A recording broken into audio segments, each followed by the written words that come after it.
prix de la terre. Lors des débats sur l'agriculture, on entend souvent parler d'Europe.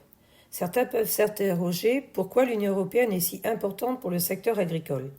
Il faut rappeler qu'à l'origine de la création de la communauté européenne au début des années 60, c'est dans les domaines de l'énergie et de l'agriculture que les pays se sont rassemblés pour ne pas dépendre d'autres continents et d'autres pays. Puis l'Europe s'est élargie à 9, à 15, à 24 et aujourd'hui nous sommes 27 pays membres. L'Europe s'est dotée d'une politique agricole commune qui est encore aujourd'hui la première politique européenne. C'est aujourd'hui 38% du budget européen qui est consacré à l'agriculture, l'organisation des filières pour fournir l'alimentation et assurer la vitalité des zones rurales.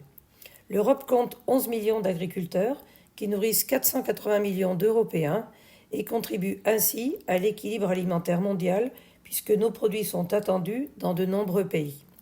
Le défi européen aujourd'hui est de concilier le maintien d'une production agricole durable et les transitions écologiques et climatiques attendues. Il ne s'agit pas d'opposer, mais d'articuler ces deux objectifs avec réalisme. La présidente de la Commission a lancé un dialogue stratégique pour l'avenir de l'agriculture pour sortir des oppositions. Il est bon de rappeler aussi que les députés européens que nous allons élire en juin sont des hommes et des femmes de terrain, à l'écoute des citoyens et sur qui nous allons compter pour porter notre voix.